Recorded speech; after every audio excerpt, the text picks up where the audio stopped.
কেমন আছেন সবাই? আশা করি ভালো আছেন। আজকে আমি আপনাদের দেখাবো আপনারা কিভাবে বিকাশের মাধ্যমে খুব দ্রুতভাবে আপনাদের বিদ্যুৎ বিল আপনারা পরিশোধ করতে পারেন। আপনাদের সুবিধার লক্ষ্যে আমরা গ্রাহক হিসাব নঙে টিক দিয়ে রাখলাম। এরপর আমরা বিকাশে লগ ইন করলাম এবং আমরা পাসওয়ার্ড দিয়ে বিকাশে কিন্তু লগ ইন করেছি। এবং লগ ইন করার পর আপনারা অবশ্যই মিলিয়ে নেবেন আপনাদের বিদ্যুৎ বিল কত। আমি দেখতে পেলাম আমাদের বিদ্যুৎ বিল 719 টাকা। এখন আপনারা যে কাজটি করবেন, আপনারা বিল পোস্টপেডে ক্লিক করবেন। ক্লিক করার পর এবং আমাদের কিন্তু সব মাসের নাম দেখাবে এবং আমরা যে বিলটি দেব এবং সেই মাস আমরা সিলেক্ট করে নিলাম, অর্থাৎ মে 2024 মাসটি আমরা কিন্তু সিলেক্ট করে নিয়েছি। এবার আমরা গ্রাহক হিসাব নং সংখ্যাটি কিন্তু সঠিকভাবে আমরা উঠিয়ে নিচ্ছি এবং উঠানোর পর আপনারা আবার মিলিয়ে নেবেন যে আপনাদের গ্রাহক হিসাব অ্যাকাউন্ট নাম্বার ঠিক আছে কি না।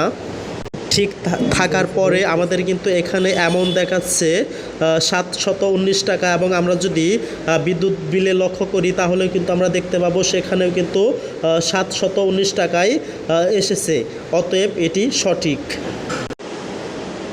এবার আমরা সাবমিট অপশনে ক্লিক করব। ক্লিক করার সাথে সাথে কিন্তু বিকাশের পাসওয়ার্ড চাবে, আমরা পাসওয়ার্ড দিয়ে দেব এবং পাসওয়ার্ড দিয়ে দেওয়ার পরই কিন্তু কনফার্ম একটি অপশন আসবে এবং আমরা কনফার্ম অপশনে কিন্তু ধরে রাখবো। তাহলে কিন্তু আমাদের পুরোপুরিভাবে বিদ্যুৎ বিল পরিশোধ হয়ে গেল।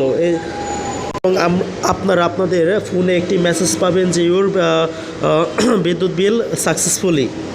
এবং আপনারা যদি লেনদেন অপশনে ক্লিক করেন তাহলে কিন্তু আপনারা অনায়াসে পে বিল অপশনের থেকে আপনাদের যে বিদ্যুৎ বিলের রিসিপ্টটা সেটা কিন্তু আপনারা দেখতে পারবেন এবং ডাউনলোড করতে পারবেন। তাহলে হয়ে গেল আমাদের বিদ্যুৎ বিল পরিশোধ করা। আপনারা এই পদ্ধতিতে সঠিক নিয়মে ঘরে বসে আপনারা আপনাদের বিদ্যুৎ বিলকে খুব দ্রুতভাবে পরিশোধ করতে পারবেন। সবাই ভালো থাকবেন, সুস্থ থাকবেন। পরবর্তী ভিডিও পেতে অবশ্যই আমাদের পাশে থাকুন।